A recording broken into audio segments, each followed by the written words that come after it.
Tulisan pana topik diwa kan dejan so ya ile tu khang in chi kidan ko thei na nei tagaw silpi chang mi au thei na ya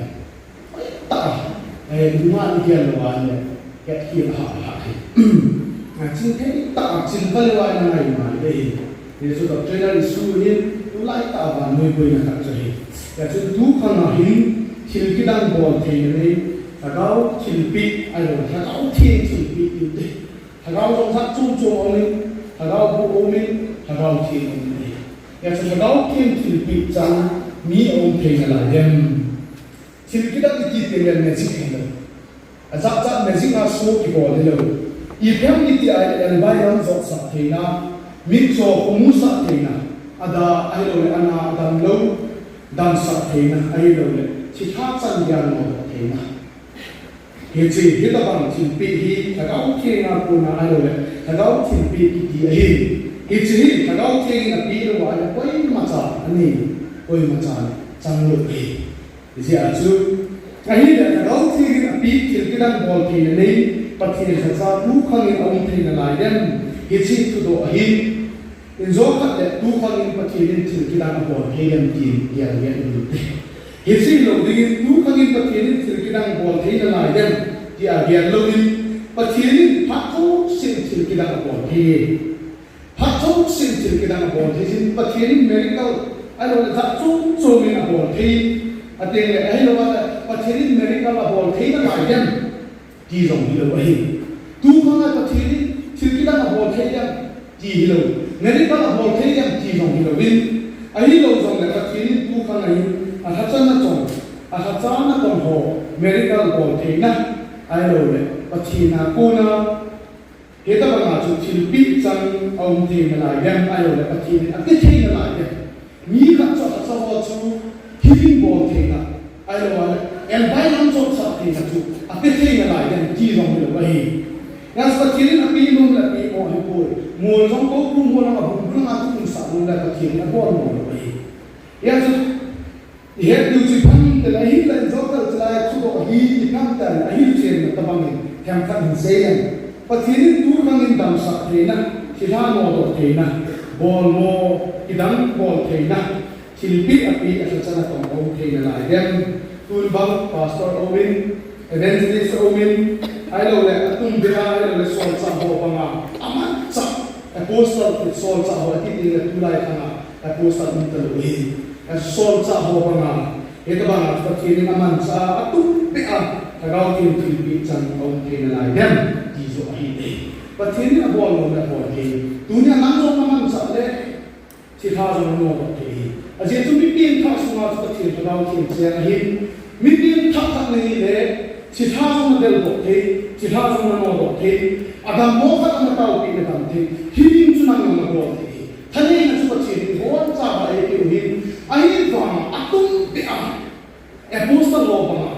atung pea tagaw kim pi pathin sa chun pea pastor sa dum jong le evangelist ta kim jong le hu sunga ama ta tung pea tao dam na pi atung pea china no pathin ma pi ki ho chu ông thei na lai yan ki zo hi pathin a pe thei yan ki lo hi pathin a dei pa pa na thin ki ran ho thei ki zo cha hi ne ya chu tu ni san pa na chu tu khang hi thin ki ran ho thei na pathin nên biết à thật ra là ông thì là dân thì chú ở hiếm dunia ini bola biji topik ni kain senam iti ada yang makap na acu dulu tu ada kawan tua yang suno ahim minam piboy sama ahim atin le cule hobung tak sama boyin hobung bang patin sa dan boy le long kasapun bisa diken tangkan ki papi sia sia ni nahi sompe zaman kau puto putan putan si kumin kumfundin ko ni kiam bola sapang sate kiam ang sihin ai là cái cần giờ này chắc bằng ngoài hát cả hệ hiện tại là gì nhỉ? Thì cái ta tại là hát cả vào hát cái chân muốn để họ làm em đi rồi cũng phải chọn để họ chọn. Thế sao chân hậu số sống bây giờ hậu số chân đi em cái là bọn nó thật khó không hậu số. Bọn cái mà gì? Bây giờ mà bọn chân muốn chìm làm cho nó phân biệt, thu đồ là đồng viên. Tại chắc bằng họ kiếm cái bọn ngoài là nó tao đấy. Akak mungkin hitin abon abang cerita hati ini, mungkin pulang sendiri buat apa fana kau ini. Nuchin Planchun, dem na two say eventually so soon, but he two say Lam dem na two say was Sapang was more like Titi. Two bad penai evangelist Puchun Kapoma like that, two loads upon Madame Loda. His evangelist who form a moving. Neither Mukitumin, neither Kitumin at the power, evangelist have been Satani Island, but two loads and Titi. I let me after kids of us, Pastor Paraka, two bad to be in the boy as he will be. As he had to move in Plantas and he may have succeeded and more peace in him. Hobumo Pastor Law evangelist of Kananzo, Hobu get me the soul about and Tine. He has been the he's also here, Tagalam to I, in Amsu small pie, to hit about topic, in Amsu small pie, Hobu tak boy na, I hit about Hobu tak boy, he's a kind of kind say or no say. Upon Kina, the Bolas topic, he can say, Nam Piala. Is it a big hint people that they are going to aim to attain the Kanshan? Tunifa, which is Sarmana Kuna Island, Sarmani Naina, Kuna Hill, Nanin Kitabang, Su, Island, I won't pay in the Anatasan Zingin, I won't pay in the Anatasan Zingin, which is Sarmana Naina Kuna Hill. I won't pay more in the Gilead, Natasan Zingin, Nankuna Tunante. I won't pay that, I won't pay the Gilead. Nang natasan mo tay ko na ti natasan do zending it's nothing as to na he it's a topic he point of he kayam kayo di ya na he ya si tu ni he it's class ba Bible teaching ta ba he in the he ya si lutta ila pan si he it's he he na he le o ke kayam ayo kayo ba hita bang tu kama tirano do kina pathini na sa ho atu beam api ke ham kati ahi o api ke zo da le Bible na say down to the kan tu khan zo pat papai da ki pathini ka ka kin chun hita ma sa ho api ke na la ye hiti ke ham kati ke na ti zo tu ka ke na ka ke ba Bible ke yo hi ke ko te ati bo la na ti a na ma ke la hi zo le biha ke chi to pin ai lo wa le Kecil tak bisa tapi ngaku nak. Awak kepo gitu, ingat hak ini wahai. Itu tapi ini kisah ini. Sesuatu dia ni kita bang wajib keman seperti ini. Saya akan kisah ini. Aku nak ibola seperti ini kan jangan dia ada. Tak sentuh pakai sahaja kuilam wahai dengar. Satan yang aman sahaja. Ini orang kisah wahai kisah ini tak hisi ahi. Hisi tapi ini kan kisah ini. Asyik itu satanin tak senang tu lahi, tak sensate aku yang baik dengan kita kan, siapa aman sahaja, pasti tu aku nak tak sensate, nasabah aku yang baik. Tu kan selalu kan masalah apa nak kita kan satanin kan aman sahaja, tak sensate, pasti sate maksud nasabah aku yang baik. Oh dia azam, sulit dia azam, soal apa lagi azam. Satanin nasabah kita bang kita buat ini, aman sah tak senaru nanti anak bilang wajib ini. Hebang tu kan azam, azam lampai dah ipan kalau dibuat, itu tulisan mana saya buat dengan kena ini. Adi na, Yesus le asal sah azam itu tuhi, ini sah sahaja, warang ini buat sahaja, ini sah warang ini sahaja. Asyik tak ada. Yesus lah sesuatu buat. Yesus tu itu tu ni sahabat anak yang boleh. Tu ni tu kita. Mak ayo. Yesus dia yang kita. Dongda kita yang boleh. Amah tu ni tak anak yang boleh. Tu lagi kuat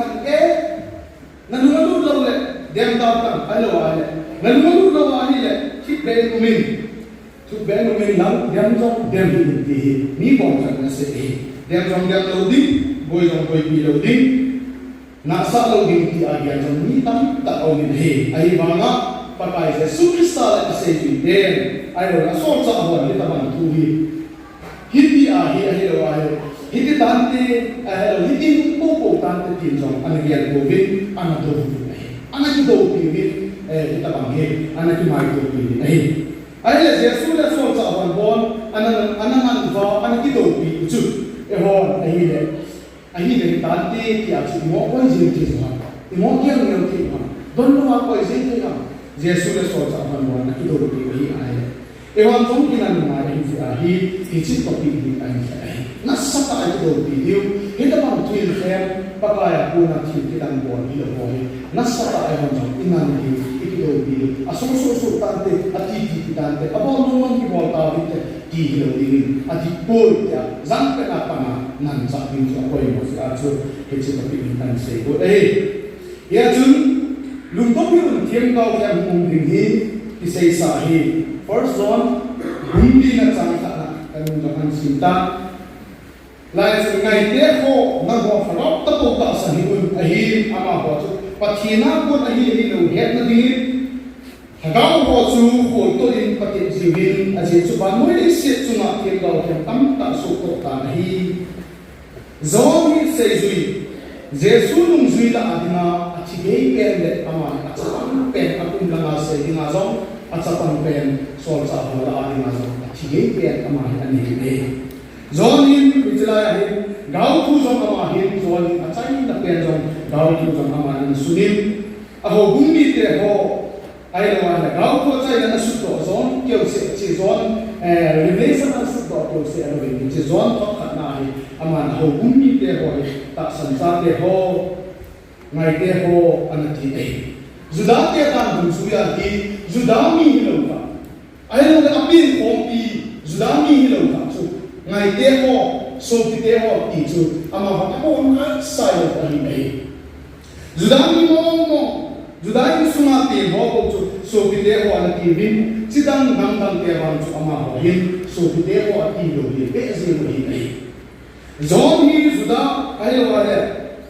Zon ki pa hi ichi first one na sun pa zon ki pa hi Judami hin ale athok na mi ho hi Judami hi ko bin zendan mi ho hi ei ama ha chidang nam dam te hi bin Judami hi lo hi bin he cho ko mai ama hi so bi te ho an ti ei he chin na sa chu Juda kuma ki pe hi song le Jesu Christa ta sanjala Jesu Christa ta sanjala thin chang ni je wa chu Judami to eho so pi ka in sumi ka ti ve ti chu chlai bible chang na kuna thok che ei ei he chlai mai te ho ti rit chu chang chun other force aki ti nei ami ni mo ka ji ta chu le to ale ngai te ho hi lo tin so pi te ho ti nei ni mai so pi ku le na pin pom pi ba ki se ti other force ki ti ri na ya sama hin ilai ama na se chu thagau ta to ta sam jin zon heci aho bumi te ko so ti te ho thagau ta ko chu ta sam jem tin na sei kun ila ma na sei tin kam ta thagau ta ko ta san hi un pathina kun ham kilo ham ki khol chen ma sa bi a chu ti a hi le thagau wa kun hi ku ai lo le thagau wa kun hi ai lo wa heci thagau ki ni hi zo se pathina kun hi ku ti nei ti chu la ya bible sa na chu chi ta amu do ki ei cái pathin này bị hi pathin thằng thiên na cô nào cái này hi thì dấu xịt rồi ama vào khuôn ama hi pathin na cô đi mong mong na thì lâu không thì rồi khuôn chỉ ama hi pathin na cô cái thì dấu xịt rồi pathin na cô ai đi cô thì rồi thì lại bài được ra cô nào chỉ ta mua được thì pathin na cô lâu xong rồi mình cho nên hiện tại bây giờ chú bây giờ cô làm thì rồi khuôn chỉ mà sao pathin na cô nào đi được bao nhiêu ai bây giờ cô làm thì rồi khuôn chỉ mà sao thì này ta sang thế hi xong rồi all in ta sang nào đi nữa khuôn thấp thấp đi pathin na cô làm thì lâu không thì bao nhiêu khuôn mà sao thấp thấp thì đi này à việc chú thằng ta lấy xét chúng mình thiên cao cái lắm ta số của ta thì giờ cho mà hỏi toàn là bảo quay thế khuôn thấp ta khuôn để hi thì cho đi anh đi nào chú lệ Matthew cũng sẽ đi trang xong là ngàn xong là cũng nó chú xí mà thì để hết sức chúng tôi mà hi bà cái là superstar anh sẽ đi này cái ngôi vốn cái bọn nào sùng lập nghe ham tạ kỳ hệ Giêsu mà tại rằng thiên cao kem ô năm đi về lại kem ngồi ta bằng đi à sùng lập chú ý cái mà phát triển là cái ý mà ý cái tôn là cái ý mà ý bỏ lại cái cái sùng đen thì cái hệ mi tâm ta sẽ tăng năng chặt thiên cao ô này thì hệ bà cái Giêsu Christ mà ta dinh trong à cầm chân á Matthew bung xong để ngã sang xong để bung này thì chính ta anh sẽ đi hệ tu này thì cho thì ai đâu thì cho chú don ta jemu tin ai lo ale hitin poison le he hi so a ku na chu i te ham te wa so na ku na ho bung sun tam ta bo na ke ho bung ji a chu hi so a ku na chu ki te jwa I ki kam se de we pa ka Jesus Christa in ni cha sa hi ki pa lo hi ya ki ni a thum na chule Paul in Timothy ko ma chu first Timothy bung di chang khat na a hi thagau thing ki che te na se Ninu nung lam le ni kim khat ta san na ko na kim tha thagau ho mi su lam bai na do ha le che jawa tu la hum gi ati e thagau ho mi su lam bai na che jawa tu la mi hum ti son sa Paul apostle Paul in Timothy ko ma le fa na thok na hi an se hi ta e ai le tu ni na ni ka pathina ko na hi lo thil ki dan bol thei na Tui kaya mo me actually ikam tal Bible bitin tal bitin tui kaya mo me kichu pathina ko na hilo kilkidang bol kay ni tam tahun de so sa Paul Timothy ko ma san say sana Bible bitin ta tui kaya kumunding kilkidang pathina ko na hilo bol ni tam tahun de so sila Bible san ko na chik tal ki mo eh Heci pathian tu to ki to in chule ai lo heci pathian tu to ki to koi ki chu ipiti ai lo he kan te ju ham ki ai la so cha bung se ki chang so na ka na hin ho bung pa cha bung ta anu mi dai heci ho bung chu koi ham ki ai la so cha bung se ki chang so na ka na chu sima hi le chu so pi te ho ge sa no ni na zan zan so pi te ho ge sa no ni na zan zan ni Paul le Silas Biblia ko pilama so tawi ama ni chukom na humanin juda ho aki kokna si famin hi ama ho chu Thessalonica mi ho sanchun apa jawin lungki pa tan thu so samun hitsu hina hilawang ki het na ding ni se pathe le ka bu a hol ji ve pathe din athu sing do mo so sa din tan pathe bu yu han lang ilai ko nu do the si tham dal Paul Silas in thu se dong chu ama ni so cha yon na ama ni pathina ko na yon na be ta sam ne na ti thu chu tin amo ngai ngai ku be hi mo mo na so cha yon song le a thu se yon chu pathin thu ka ku na Paul apostle Paul missionary min thang ten song le ho bu tak tun do ten song le ama thu se chu di mo mo na pathin thu ta tu na pathin thu ta ti ka lo na ti chu hi si beria mi te Isi tan thu so na so ni lungru tan ge lo ni atin ne athu sa ni tu pathin thu ta de ka o ni pathin thu en afol to so ni atin ni ai ya so Paul Silas to say ni sin pathin thu ta to nam tin afol so ni aboi pi so ni ai hita bang go bung ni hi nga ai ni tu ni ai hita bang ho bung na na hi ta san sa kha hi a ka ga thina ai lo wa le pi tha kha hi a ta san ko dai san Jesus Christ ka thi ke la pa ki a atwil juya atwil ta san ka hi a le ho bin mo kai ki thi ke lo hi pa thin thu ki se ho hi ji nam di ai ne Bible college sa chun ka lo ko hin pa thin thu Bible chang ka sim pa pa dai de mun ti a sai ne ya so principal pa lo ha nge hindi a hi pa thin thu na sai du la na in lang ru ki lo ka ti Kasi chun ta mga Bible chang ka sim pa inok nok na gang say din chu ahi ho to wala igam sung ba ta bang to say evangelist tam ta o me na ho na ngai cha ko atin ana say din ya chu khol to din ti ako ya ko mo ai ho bung sung a zong ho bung ni kha ni ale atin tu anai mai lo ni say lo se ki ni la ki lo ma ta san zeng ki la be beriam ni te ba mai khol ni ki akhir ko ba mu ka be pakaya ko ni akhir ko ne ai le wale dia ita bang mu chu ke la mo ta san din ni ko what does the Bible say Bible ni say yang ki zo he vekti ai ne it's a fundamentalism ko ki pa na hi what does the Bible say it fundamentalism ko ang ki pa na ahin si yu ama ho ama ko so hi ne fundamentalist hi ti te ka ni ta ta anai da amu thada a ave ta hi ai ba mai ahum ki pat na thu si ni he na lu se ro ma mo hi ne Bible ni se ang ta o ti ama ho ma ko hi ne a je chu pham ta le ba no ni se da es pa anu min mu chi pham mi mo ne mu ani pa ibu wa don wa ti chu hin ko ma no hi ai ba ma mi khat be mu khat do lai par fan sen do ta lai ta man bo do sai ta man sen do le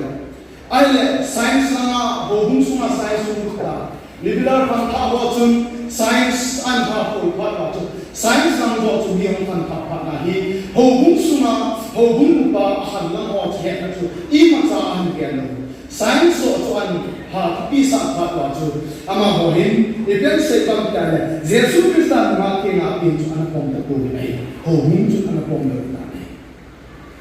khatna Jesus Christ ma ke na pi ni an pom ta ko ni ama ho mo si til kitang ho mo ta sam ko ni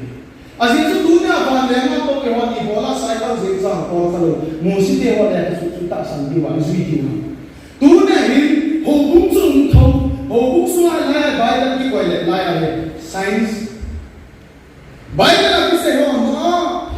ngapi orang sungai orang itu ni sana tu ni science aku ciri dia science nak pun dulu. Aike pun Bible ni kisah yang kita tahu, sains ni kisah yang kita tahu. Hubung sungai na lupa ahi fundamental untuk kita ahi. Ya sama ahi hubung sungai tu an pom na lucu. Heci sains an pom jo ahi. Yesus numati na ahi tu na pom kobe. Ani na le Bible ni pakai dua aku ni pom tak kobe ahi. Jangan kami pakai dua aku ni. Abon saya pakai na aku ni kobe. Kalau akan ni pakai na aku ni. Tihi ama ho bung suma an pu ta le aba na chu Jesus Christ chu ibiti ama chang se thi chu mi zo se kha na sin pe da ama chang se thi ja chi bola mi o se thi thi chang pe da thi the ko tihi ama ho ta san ama ho chi bi chu ni ali na pakin dana ke sei pa chu achi achun athoko ki sang dia ho bung suma ama ho liberal kan tha ho hin hitawa hin ko lu phat ba hi hitsia ko na chu mi kan kha hi ana chi do ba ana ko do ba Bible to de ka utte ti a he tu ki se wa Bible jo na utte ti a he ho buma ko na he ana chu bu ana ko do ana mi he ama ho chu fundamentalism ayo fundamentalist ti a he liberal ho ana min do ba ana min sa wa hi he jo he ana sa pe na chu ti la chu Presbyterian bahwa ini bin fundamental isohnya. Ahi bangga, itu kita nampak ada saya nak baptis soal muncul fundamental ini. Boleh bukan mana fundamental itu. Hawin sungguh tenggil suatu mana fundamental itu. Fundamental itu lekap ngaji nahi. Ama sebenarnya Jesus tu ngaji ngaji itu apa? Lekap itu.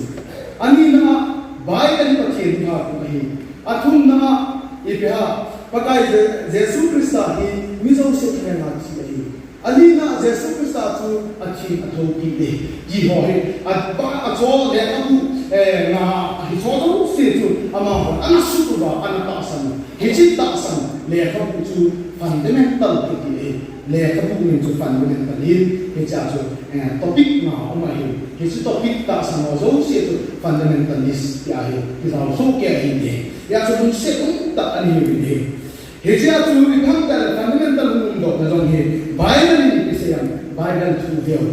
Bible ini terima kesayang di bawah Bible nak pom Bible just ati nanti baca anak dek nawa pun nasu mundo he dari ate yang susu tu bangsa hiubin boleh saya tu saya tu amo san kobe soal fahim mani amo except kobe ada tu bin pasien tu santiam itu aku jinji begitu soal soal segini so kita tak mudah dunia yang itu kita boleh pakai apa ini itu dengan Bible lah ini on my tadi Bible itu jadi Bible ini tunjang tu asli siang tujuan tunjang tu asli siang Tuhan kita boleh pakai sesuatu kita lain di tunjang tu Bible ini siang itu Bible aku nak ini acu Israel will be low ahi itu dengan tu first one ina say kami simple sawin bungkat bungli first one bungli tangkan acun khontuk masawin pati bungli itu Bible sang kicing tak ina say khontuk bin ang ho tuin polun ho ahi lo chikapol pheje hitsikatong pheje dia bungba lu ho tu hemba uti ho tu pathena kuna ahi ho bung suma ho ano tuin ko ke thiên cao ka hi chi ka bol the ke ni ta ka bol the hi ka bol the ki ho zo si chu pathina ko na ham ki chu khol to pin ki chu ki khol di ro mu ni le ki no hi nei ya pathina ko ni mo ngam ki na sa ta ko na sa ni hi koi sam khat ra ki dong le ai le ki ko din ha khol din chu ni ta le ki khol din ta Biblia te ba ma ko ni hi ke chit mil te ba kilo ham tin che to ke ni na i topic ko sun abian lu ya ben tu khan in ila ba pa kai sa sol cha ho ba nga chang ka dau khil pi chang ni om the la dem ti chu tu na hi ko ni ni ke ma lu dia la kan se ni ko ke che te nga la bible ni ki siam ti so hi ke tu so cha hi e tu a chil ki bo ro ni bible ko tu na Bible tu lo ham yang ti hoi ta pong the lo ham ai lo le Bible du su ya so conclusion ti bon ma yang ti pa so tu pi a ina su lo du ina bi ina be pha du hi nei ai le point ta na ana du ki ti point ta me tu ni sa point ni teaching ta ni na class ta seminar ta ni paper ta ko mon ta ni te ya khat na be ki lo hen pa thirin thil ki dang bon the na pi Thil ki dang ta bol thei pathian cha kha di ai khat na koi sa thil ki dang bol thei na pi pakaya kuna thil ki dang bol thei pakai cha pathian cha ana kha di koi sa ni dang ki de o ti ni ana le ho mo si le so swa Elisa te ho om be mo si chu na tem ko la wi pi san cha se le akamin ke ni su nei so le tingol talan pula ko le bu so in ameya ma do ki na le tingol ma ki so nei tinga nai ba dum chu tui cho thalin to bola sun le izit kam suna tui jo se chu chi san so in to ni kha sa au ta ko le ye chu tui pi san dong ana je kamin ateng le som bi suna ko na tui jo na ko do in tui kha tui ju na so nei he ta bang chu mo si chi ki dang tam ta ai pachi na ko na ba an bo le ti su bible report bi e ta abana Joshua dong chu mo si ba ba na pachi ni amang mo na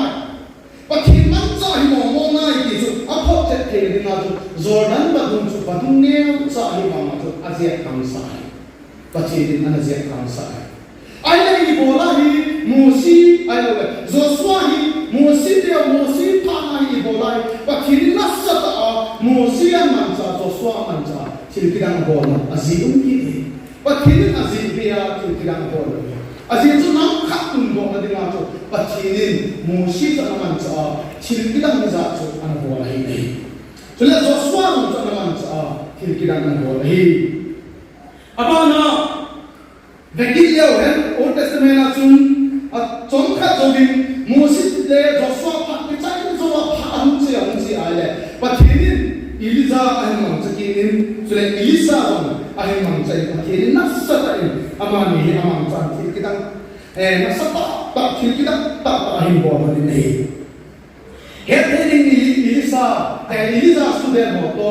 ama ban bakong pa na hin thing ku vi na hi le he chi Elisa student mo he chang thing chang tu kiam je chu he chang pi la chan ni he cha chun Elisa hin he chang chok ko ba le pi chu ma ki le thi pi chu ma ki le chu mu kha lo le ai ba ma Elisa hin an ko do ai aba na sui kham ti kina le Elisa hin chi ku don thei le pi chi ma ba he chi ku chu tao na na ai le pi chu don thei so in tu san design a tu cha chun sing la in Bible the same way ai bola Elisa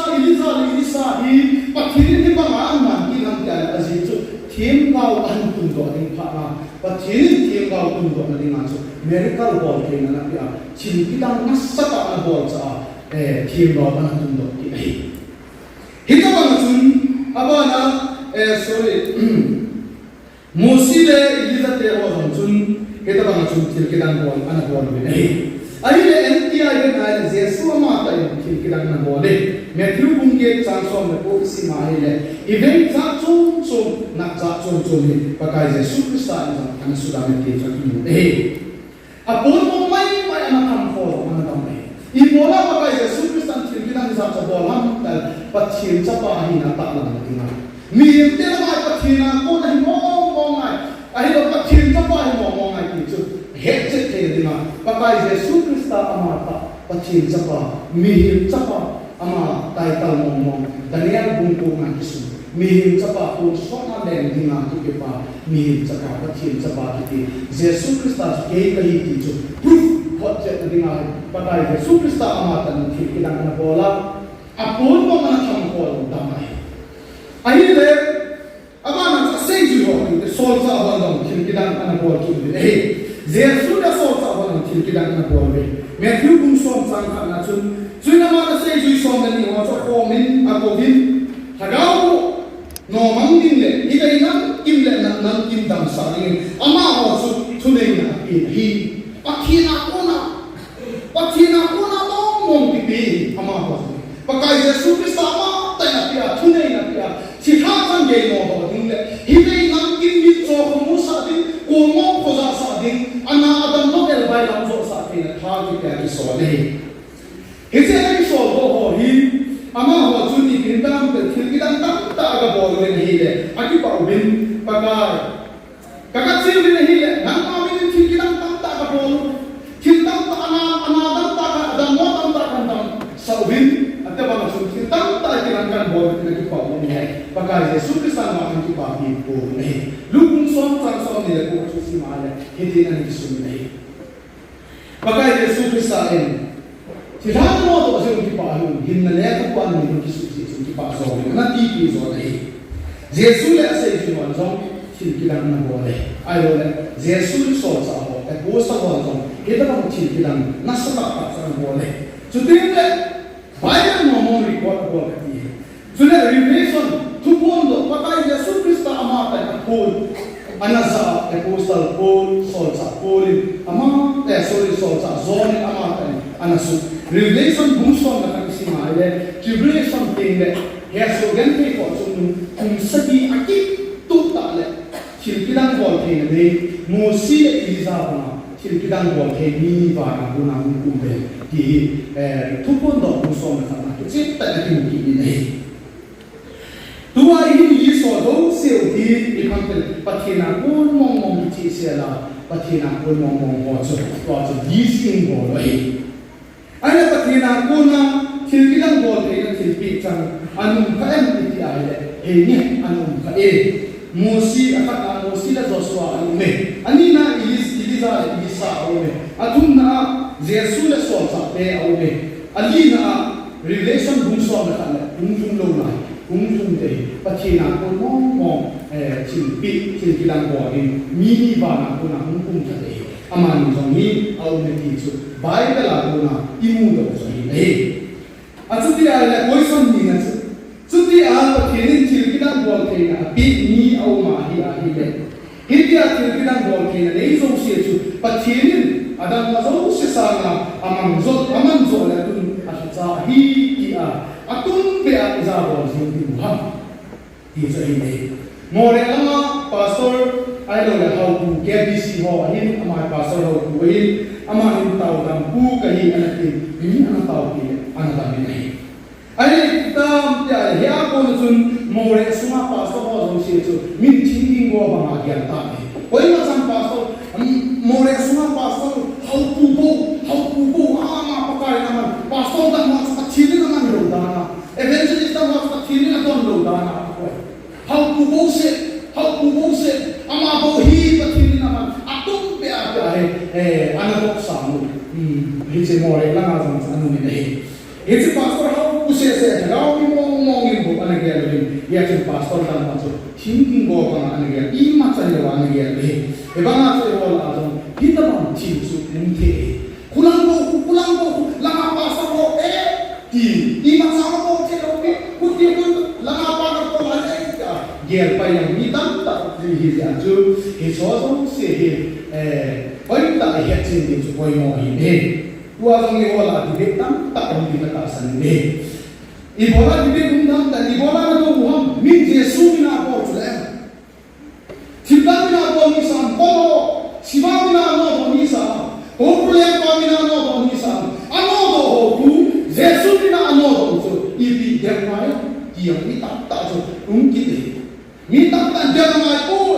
dona ngai pun ti yang ni kum ki he hita ma chu ke la ang sa ta ngol pi le wa poma ta sana ai no ko no ki fo man lo ye la thang na kai su gan lam kalang ku ma tham ta ni su ka ga ko hi ya sa hilaya isu min lo ding si kam ta ye thiam gao ke mi kan te thiam gao ke mo to jesu connection ani ko ve ti isu min ji lo ti ai thiam bilang ko ho chu thiam gao ke ni kan te ti i ho ma sa ti a ji chu thiam gao ke mo to jesu min thiam bilang bo jong le jesu to connection hal kha lo ti chu Matthew bung sa ki tang som ni le na chu mu di ko hitini chu le mi tam tai pa za pa ka ke hom nang ma mi na ku ka se ni ho chule nang ma mi na chi ho mo hom chule nang ma mi na bol mo pi nang bol mo hom ati di mo hitin chule ke ma ma ho chu phom ta ka se ya ke ma na ho li ma ti chan ke ka po ve vo chon se bo te ho ka ko ma un chi mo ka ti ni hi ati nei pa chi na ko lo jong ti ki dang bo te au me ni au me ti chu ati chi nei he jong chu se su mi na mi tam tai mi ta san thei nga mi ta san thei te pe na ti lang ti nga ai bo la lai yu jesu na bo te u me ti it's like Matthew of chi ta ba le ka se ye be ni ko mi ka ti ti la ka hi bo te ma na chu ti pastor pa ni ma bo te ti a mo ye la kula ma pa bo te humu ni ila na ta ta lang hon ta lang chi Christmas na ma ti ho ilo de ti zema ano ta san zema ni ko mi ka ti ti ka ni bo te zema na chu ama ka ti na ko na zen lo hi ti a tu na mo se ano ka ti na ko na zeme ti a tu na mo se zeme ni ko jesu ama ta ni jam se ke ma mi na mi dam ta ti ka ni bo hi ai ba ke na ma ho chu ka he ko ka ti ni ko ka ti he ze a mi za bol jong le mi za in ta bang chi kidan bol jong le mo ta san di pu pathi na kon lo jong au me pi ne thu kung sa gi chang som ni som ni le thuma jum ki chen ta ni mo nei athum na pathi na ko na hilo thudo oi sa thum na ki do lu chu pathi na ko na hilo hi ta bang chi bol ke na chu ko ya ko na hi ta jesu mi na ki no to a jesu a ko na pathi na ko na hi ta ta lo sa hi kuya ko na ki bo le ta dem second Thessalonica bumi sang ko na ki su nei hi si ba hum chu satan ta to dum zu ya thil bo thei kha ka le me chi na chu le zo thil ki dang bo chen se to kum ki tho di hi ta ti ni hi si la ya hi si ba ti hi antichrist a sei nei antichrist chi tha mi hi ai ai ya chu mi hi satan nas sa ta ai man cha di satan ka nei na to ki tho a hum ding do ni cha hi nei ya chu mi thi ki sam ke jesu na an kai ho na lai ni ai tu a ni bo ho ku man cha la bai mi thi ki sam ka tho la ki ti nei ya cha ma chu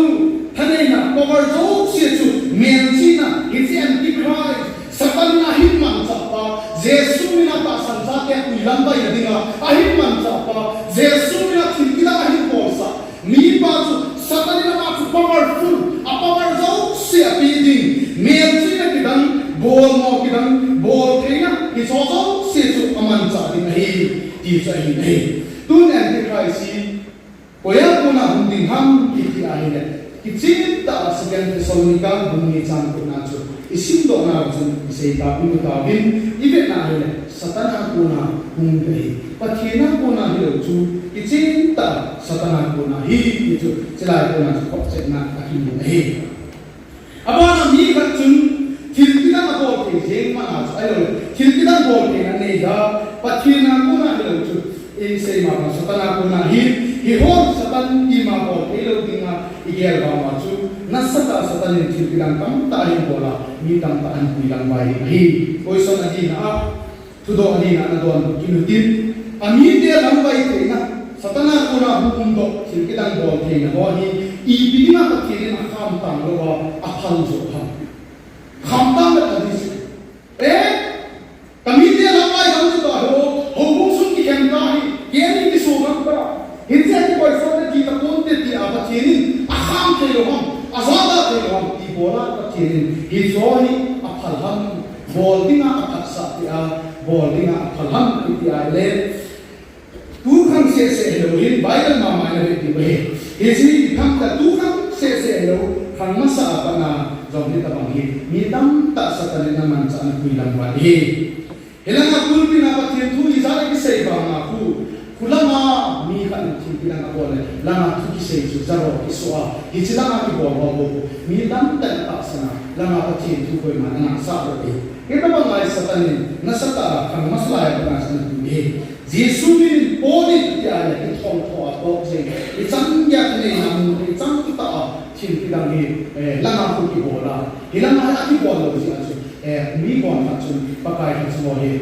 sul le na pa thi na don lo ham ho bu ni pa thi na tin lo ham ta ya la mi tam ta he anu jing te hi tu pa na so ki bo la so ni hi Sunday ni jong le la ya mi ki form mon ta lo lam ka lang se chu la ma ki form ni to azong ko che jing na hi ho pa pa thi nu si nin amun to ki lai lo si on ta he pun mi di mu ata san bang chu so mu ni he pa um he ji he ai le so zo se chu ko ya ko na hum ta le ama ho zo se chu satana ko na hi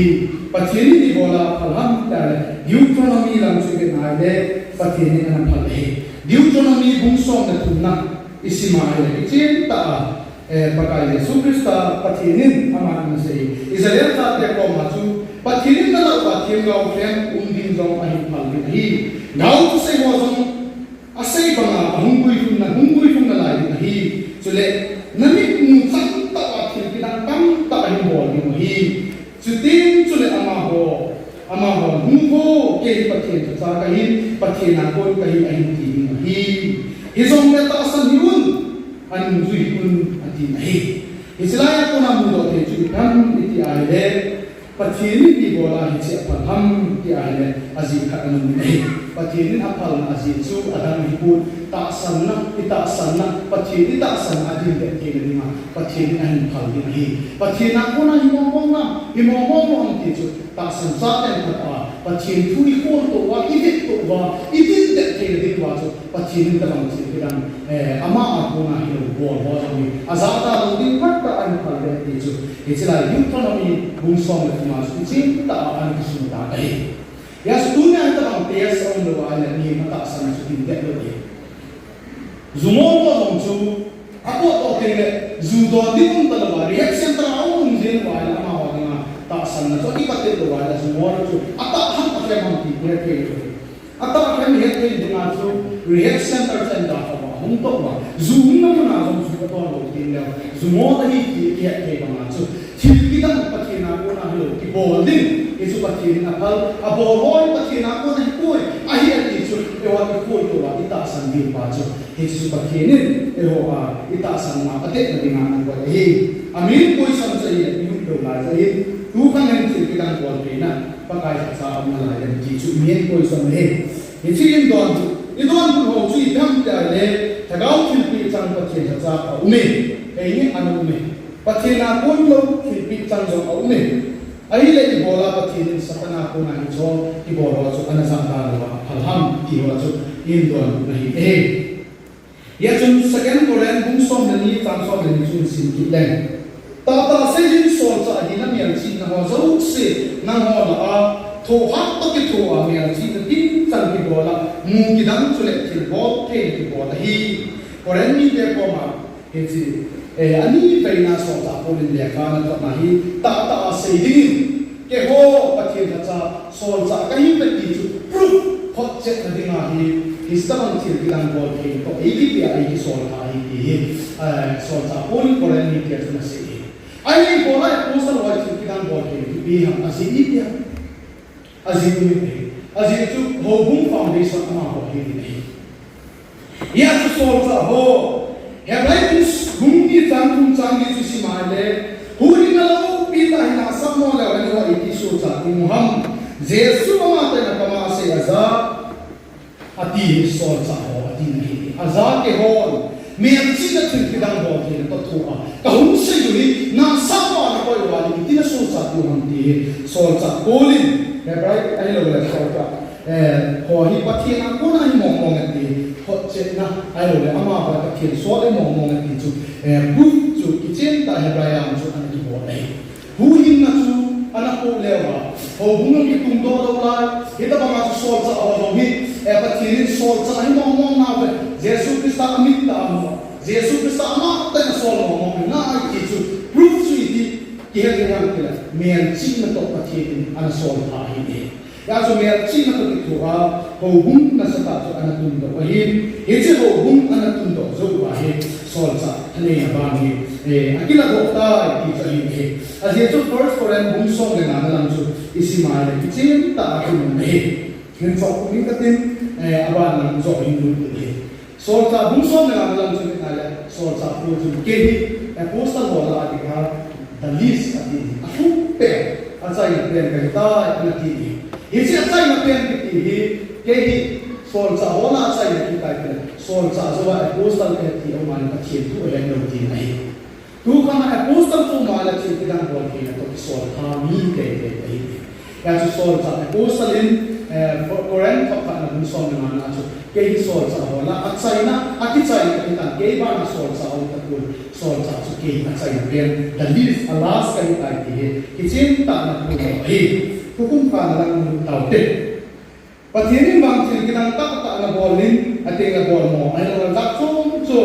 kita bang masuk na bolin. Iso ise mo so siya ko imabang kiboy. Patienin na bol kaya ti sa kita asalin. Tu kama so patienin na bol mo na bol kaya ti sa kita asalin ni. Ko imabang so selain mo na so kiboy mo na he. Ay tu hin amin ko ison. Dahil apulai sekian taute. Itu ipian sekian tadi. Itu suatu Bible sangat kuna tukang baca bol mi oleh aman sami oleh dia itu ini. Ziemah dia itu sang tu tak boleh. Tampakkan kalau boleh. All saat itu banget sih. Ziemah dia kena pun nam bilang. Tu tak sedih yang nanti boleh pun misalnya. Dua ama wahai benale. Hagau tu pun ayo kita mau dia ini. Ama sa pelin at sila no to ang dia hote hindi sila no to bang sila no to pelin wa ile ama hon ama nu tuchen kha au me ni tuchen kha ni su ban la ding he biham ta ka tha ding nahi ati ni na po ding ham na po lo ding ham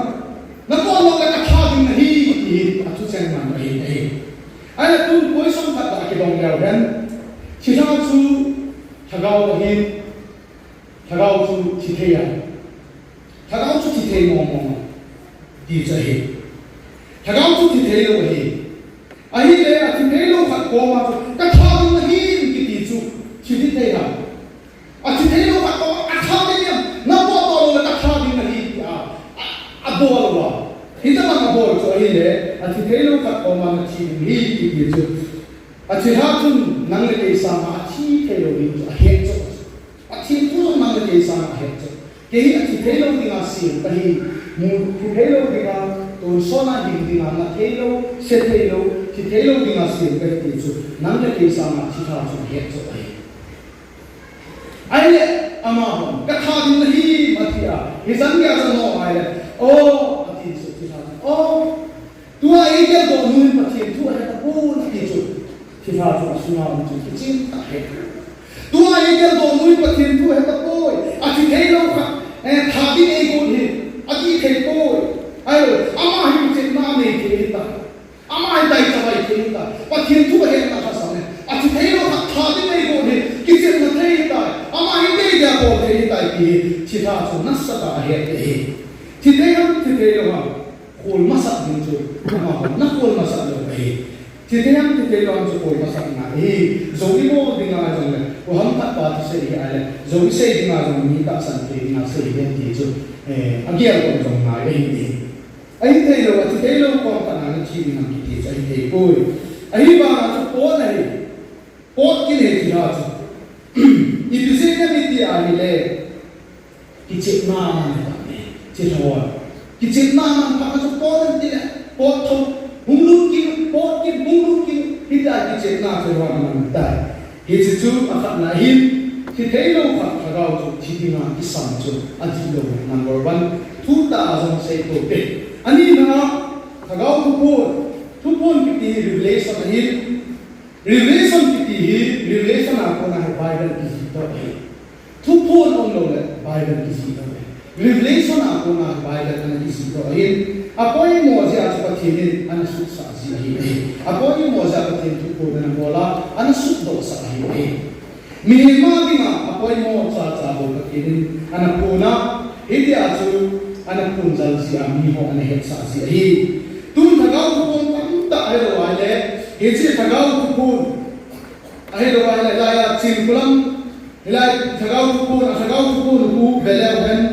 Bible aja kita beli. Bible 66 sahi 67 tiya umde loge simpulam pun tak cangkat, nu simpulam pun tak canggih tiya umlo kita beli solo itu aja apa yang mau umlo kini, pakai nasut dosa tina. Puncak pun ada suatu sahaja Bible ahap deh. Ya suatu puncak pun apa yang mau. Tu lihat patirin apa yang mau caca dokongnya patirin ama. Kita mengatur tu azam apa yang mau. Kita mengatur pun ni Allah ada bumi dia boleh diminta. Patirin tu pun an boleh kita patirin ama kita tahu patirin ama kita tahu. Asyik tu pandai. Ini Bible asingdai, asangkindai dia. Pathirin cangkin sera, bukan cangkin sera dia. Pathirin eripi nung sanua. Tupurai buat dia pathirin amal kita ini. Hijau cuti na het tu. Tulah tagaw mungkin pun nak berubah. Baba kati bawah bawah. Tapi tu baba kati bawah pun nak mungkin pun. Tupur tagaw ni. Robot kita, babat kita. Tagaw tu pun ini mungkin pulang dengan pun, evangelist pun dengan pun, evangelist pas dengan pun, babat kita pun. Ayah babat kita pun ham, abul dia. Ita bang miham, ita bang ahungki pun doa, ita bang ham kicu, robot kita kami dia. Ama sa pena ama hidup kita bok, babat kita win, kita bok. Iza zendang dengan mungkin pulang kau mungkin puyu hi. Dengan mungkin pulang dengan dok dia, dok so kita nasu humboi kina, humboi panas, ahin puyu kina wala. Cita kita lo, kau berupa so puyu. Cita kita pun kau berupa kahita ahin kita coba baca. Amasa huma tu cita pun kau bila kau jatuh mungkin pulang pun alam lo so. Apa tu? Cita macam tu kina, awak tu cita ada kau berupa. Hisan dia tu, kau berupa hiya dia. Ama ho nama sapa cita itu ani napa kau berupa dia. Patiri nahi solat itu. Itu tu napa na, anak tak asan kovin, patiri solat dia tak asan biasa kovin. Nahi le. Itu tu kau berupa aku nak solat itu atam tak, tu pun boleh tu indah dia. Apa hendak kau kina babatan kau kina su, aku kina balan jorun kina bale, siapa kaya tinggi tu, kaya siapa kaya tinggi le, siapa kina tak, kau berupa tinggi tu, siapa kita, hijau tak santai mo dalam, aku kaya bapa tu, bapa tu siapa aku nak inna ada masih kina, apa nak kau kita van kaya tinggi tu, kaya van tinggi. Yang subhan kita ini henti pada tu, oh kita tahu tu dia nak dia. Amen, haleluya, antiwa. Patiran tanggung tahu. Vanti, oh berbagai yang tu tahu ni so, agak jauh imai masuk. Siapa yang tu tempat tu respect tu, ayah masuk. Vanti kita pada tu, haleluya. Segala ni kita anti. Hiji dia nak le. Ikan hijau na tu babat tu pakai rau tu pompa tu lah. Ahin tu doa. Robot itu bah, amin zoncan kian bah. Robot nam tu terlupa. Babat ni. Ya tu babat ni rau tu pompa anti kan. Ayah mana yang kana? Patiri na tu musiho loy. Ahin si sahwai dengar. Sagama pihin si ahin mana? Atum tu si orang ahin semua dengar. Zani dia semua orang orang macam Hagawa pihinci, media ada naik letak santai zauci, ginuci, adil susuna aku tolak adil su, pakai kata zatu, pacinin ahin man cha Bible ahin siksa ahin zani le na thumo ko pathian athu pong ni ma mang ngai lo pathian thang ban na amen mi bi thak chi ta ahin mi de le ton ke ding pathian mi ti ko ko thu pong ni ngan si ai le ro ba ti ta ba mi ham da le thagau ko bo ahin thagau ko bo ki ti chu pi thak lo ti ai mi bi thak thak sunga chu thagau ti ma chen kum ni ka chu kau si sa mang si la bo la wan asuna na to the ton to the lo the ya chu si sa sunga do the la le ba ba ti ba ki chi ta mi bi thak lo ti nai le mi bi thak lo ka chu thagau ko na bo the lo mi bi thak ka chu thagau ko na bo the lo hi pa thenin ba mi bi thak bo cha bo mi bi thak bo ka na ko thu apon si hi chu le pa thien thagau bi mi a chen kum te ngai le mi ho chu mo lo ching be ai a je chu ngol na thagau ki pe lo chi na thagau ni pe be so hi he chi pa thien thagau chi na nei ba chu chi na bo ji kha sunga du na ngol la hum ben ni ki chu chi te lo hi thagau ki na chen ki ni ka chu ngol lo be ni hi ching te te hi ya chu so sa bum kha Changi no chu ai le ama bang thagau ki na sung ba mu te no man ha na nei hi an ti tha ha na nei na chi le du lo ni no de du lo du ko ni thagau ki na sung ba chen ni no ha na nei ti cha hi nei ya tu na in se ding tam ta om jong le tham pha Israel ko na chu ji apel ti ai ti lo dan tu khmai ta bang ni au ni ta boy a ji chu pathianin tha sa bo ya bon cha mi tin ta jo si si tha mo lo te na jong tha i pi oi pathianin ma bo lo le nang man sa mi kha na ta bi tam ti ai lam te ta ra si ko mai oi atum pe a tha chang za ki uma ama kha ta assistant pastor pa chu atawa healing man ki pi ano ama chu ta tam theng ki pi ti cha tum pe a ba au ta ko ana ki pi ba au ne Musi au ne Joshua au ne Elisa au ne le Jesus Christa ma ta ni bole apostle au ne ki pathian na pi um de revelation bung so ma revelation align ta le bung ki bedin Elisa ba Musi ba ma ki bo hi ne ya su izem ti ana lum thoi kita sanda han lang pathian na ko na hi kale ti a lum ok kai ni pa wa hi jong le na bol ki pu ve azi chu pham ki na bol fa ve na ta sam lo kan ki pa pi ai